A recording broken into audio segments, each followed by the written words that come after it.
Hi, everyone. Welcome to the First Step Podcast. I'm Kevin. Thank you guys so much for joining me. I'm by myself today. Now, I know what you're thinking, Kev. This is going to be a super boring pod. It's just you, and I get that. I understand that 100%. But give me a chance. Listen up. We're going to go through college basketball, and this is going to be your primer to March Madness. We're about to start the conference tournaments. Obviously, these things could change during the conference tournaments. I just wanted to go through a few of the big names, a few of the big teams that you're going to look at in March Madness while you're setting up your bracket. This is going to get you going, okay? This is your starting point. I don't know if you feel that, if you feel that buzz in the air. It's coming. This is the last week of February. March Madness is right around the corner. There's a buzz in the air. Selection Sunday's on the 16th. I'm so pumped this year for college basketball. This is the time of year where like your coworkers and your friends who've never seen a college basketball game this entire season are like hyped up on how Gonzaga is shooting their 3 points, and it's exciting. This is what people get all excited for in college basketball. It's literally a month and a half worth of awesome basketball, lots of great stories. We're gonna go through it a little bit today. Grab a little snack, settle in, let's talk some hoops. By the end of this episode, you're going to be ready to fill out that bracket, or at least pretend that you're ready to fill out that bracket. So we're going to go ahead, take a chance. Make sure you guys, if you haven't already, subscribe, comment. Super excited for this. And let's dive in. This is First Step. All right, let's go ahead and start with the big guns. These are the top seeded teams. Every year you guys see these guys. They are the Goliaths to the David and Goliath stories, right? These guys are huge, big old programs. First one I want to talk about is Auburn. This year they have been absolutely on fire. They climbed to a number 1 ranking behind Johnny Broome, who's been dominant in the paint. And they've got a great little supporting cast that can shoot the ball and play really good defense. Auburn's looking like that team that nobody wants to face. Confident, athletic, hungry for a title. I like Auburn a lot this year. You also have Duke, who, let's just face it, they're Duke. They've got Cooper Flagg, who's an absolute beast of a freshman. This kid came in as one of the most heralded recruits in years and has not disappointed. He's blocking shots, draining threes, and he's really just making us say, wow, this is the future of the game. I think with Flagg leading that roster, Duke has a legit shot to cut down the nets, really make a statement this year. Also, you've got Alabama, Florida. Both these teams have been playing really good. It's an SEC party here at the top of the polls. Alabama's up-tempo offense powered by a veteran guard, sharpshooters who can roll past anyone when they're in rhythm. Florida, on the other hand, has a renaissance season. This is a team that had its glory days, and they've been like no one's heard of them in years, and all of a sudden they've played really well. They had some controversy in there with their coaching, but they're still a very good team. They have a great wing. They blossomed to a really good team. They, again, haven't been relevant in years, and other fans are thinking about those back-to-back titles in the 2000s. Can we see them again, make a run for it? I don't know. That's something exciting to see. Maybe when we get Chucky Hoops, he could talk to us about Florida basketball and see how he feels about it. Also, we have to talk about UConn, right? They're the defending champs. Huskies are aiming for an extremely rare 3P, right? Something we haven't seen in the men's game since UCLA dynasty a few decades ago. They might not be at the very top this year. They've had a few tough losses in conference, but this team knows how to win, right? Knows how to win in March especially. And roster is full of experience. You kind of like the seasoned boss in a video game. Beatable, but only if you bring your A game. They have a huge target on their back, and they know it. It's going to be fun to see them this year. Also, big surprise, top 1. This is like one of those smaller teams. St. John's, Red Storm. That's right, St. John's. Rick Pitino has swooped into Queens and completely transformed their team. They're currently perched up as a top 10 with a 24-4 record, highest ranking since the 1980s. Pitino's squad plays tough defense and has a star in RJ Lewis, who's been filling up the stat sheet. If St. John keeps up through the Big East tourney, they could even snag a high seed on Selection Sunday. It's a revival story that's hard not to root for. Everyone's excited about this team, unless you're in the Big East and you don't like them. So the top tier is stacked here: Auburn, Duke, Alabama, Florida, UConn, St. John's. You also have Houston, Tennessee, Michigan State. All these teams are very good. They're all hovering around that top seed. and it's super exciting. March Madness never goes 100% according to plan, and we're going to see that when it comes to the conference tournament just coming up next week. All right, now let's talk about the best part of March Madness, right? The Cinderella stories. Who doesn't love an underdog upsetting a giant? This is what we watch for. Those guys were Goliaths. These guys are Davids. If David was like a mid-major school with a funny, weird name for a mascot, every year these teams bust everybody's brackets, and this is what we're here for. This is the exciting part about college basketball. Remember a couple years back when St. Peter's crashed the Elite Eight, or FAU soared into the Final Four out of nowhere? Those moments are why we obsess over this game and this tournament. A few come to mind. St. Mary's, they're a small school program that's been beating up on their league. They outshine Gonzaga. We just talked about them earlier with great defense. They might be seated around 10 or 11, but I think these guys are going to want to see St. Mary's in their bracket. Nobody wants to see it play against them. Another team that you want to really look at is UC Irvine, the Anteaters. Awful name. They're projected around a 12 seed, and they have the experience, the balance that could shock one of these bigger teams. They don't look super scary getting out of the bus, but they walk out normal looking guys, but they could really put it against a vulnerable 5 seed and just maybe destroy some people's brackets here. Another fun twist this year, you have Kentucky's kind of an underdog this year. The Big Blue had a rough go for it this season. Started strong under their new coach, then hit like a mid-season slump. If they end up maybe like an 8 or 9 seed, that's really a dangerous place. Nobody's going to want to see that Kentucky team, and to call them an underdog is shocking, right? They haven't been an underdog in like years. So it's exciting to see them as an underdog and maybe make a run for it.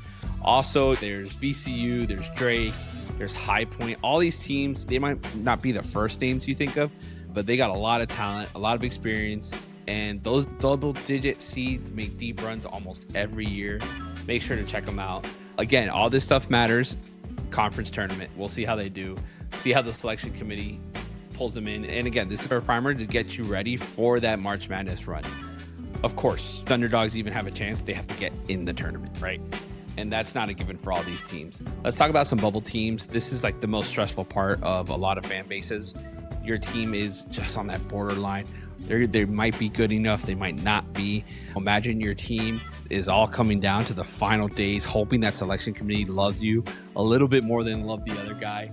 If you've ever watched Selection Sunday, then you know that live stream of these teams is magic, right? When a team gets selected and they're on the brink, it's beautiful to see all these players and these fans. Everyone gets super excited. All right, so let's talk real quick about who's in the bubble right now. A bunch of these teams are jostling around for those last few golden tickets to the big dance. As of this week, I have a few projections. I have North Carolina and West Virginia. I think they're right on the cut line, but I think that they might be able to pull it off. I think North Carolina's been super inconsistent. One night they look like a Final Four team. The other night they look awful. West Virginia had to overcome some early turmoil and losses, but I think both of them are just going to squeak by. You also have the Boise State, Wake Forest, Oklahoma, Georgia, and Xavier teams. These teams are very good, very well, have a lot of experience, but if you ask different people, different experts, you'll have 2 of these guys out, 2 of these guys in.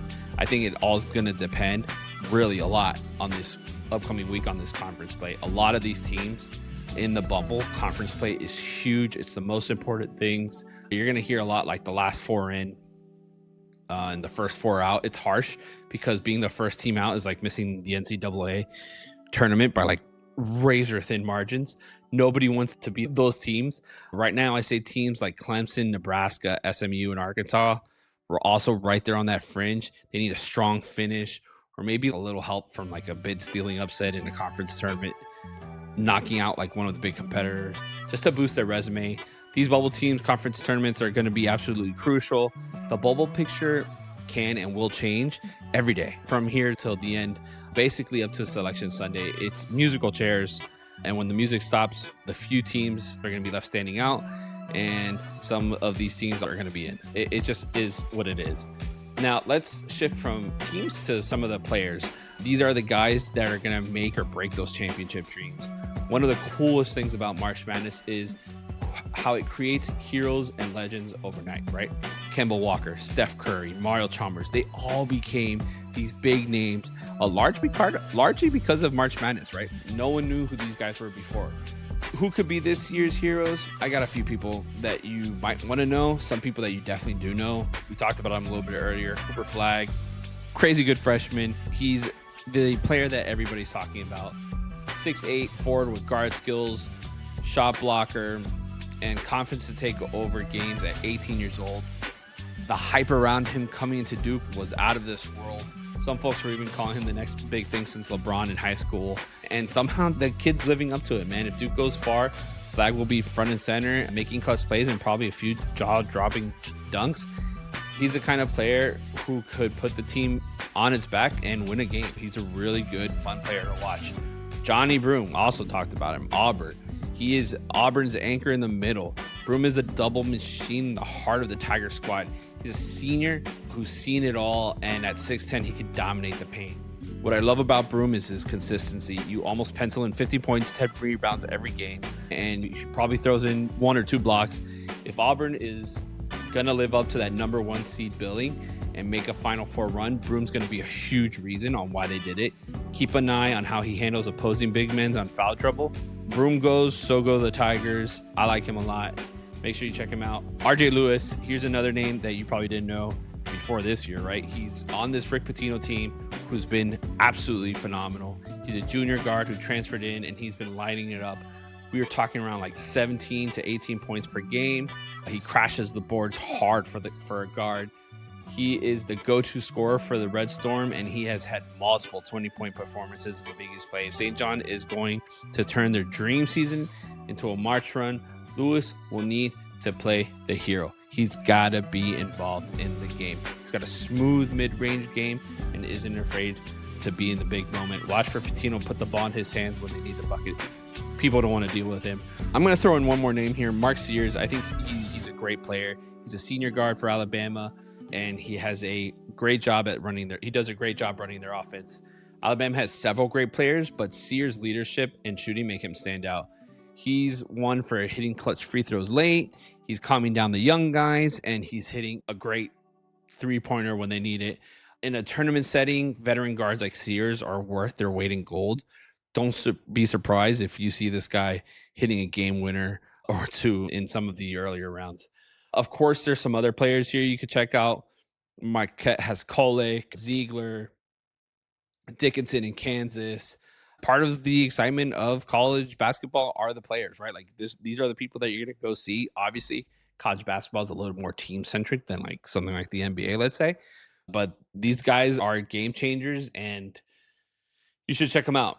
All right, so we talked about the different teams that you're going to be seeing being talked about and looked around. Now let's talk about something fun. And I've got some of these crazy little bracket predictions and matchups that I really want to see. Let's go through them real quick. All right, first let's talk about the number 1 seeds. We talked about them earlier. Auburn, Duke, Alabama, Florida. Those teams are going to be great. That's 3 SEC teams. I don't know when's the last time that happened, but hey, that's not bad. That's a good year for the SEC. Duke out in the ACC would round it out. There's also a few other guys, Tennessee, St. John's, Houston. They could crash a party for a top seed if one of the ones we talked about above slips up in their conference tournaments. But regardless of the order, those teams are going to be favorites wherever they are in their region. Like they're going to be great. Now, big matchups I would love to see in those: Alabama and Auburn in the Final Four. Can you imagine the Iron Bowl rivalry played out on a basketball court with a trip to the national championship on the line? That is the most exciting thing I could think of that could happen. Talk about history of football. It takes a step back for a moment just to watch those two guys. I mean, that's super exciting. Another dream would be like Duke and UConn. That's a classic college basketball tournament. Could we get St. John's versus Kentucky? We talk about an old school, crappy Kentucky team against a St. John's team that looks really good this year. Michigan versus Michigan State, wherever they could happen in the bracket.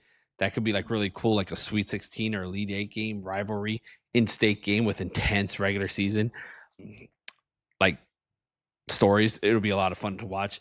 And I'm excited, man. I'm excited. We'll go into deeper information especially during like selection Sunday, stuff like that. Once the brackets get locked in, we could go before you submit your bracket. We'll go through it.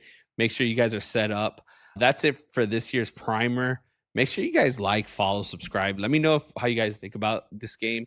This was a kind of quick podcast. I just wanted to get something out there so you guys could have a little bit of information before the conference tournament. Expect the unexpected. I could be talking crap. All these teams could collapse completely.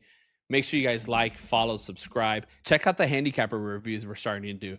We've been going through it and testing all these guys that call you themselves gurus and telling them, you pay me $100 and I'll give you gold. We're putting to the test. Make sure you guys subscribe.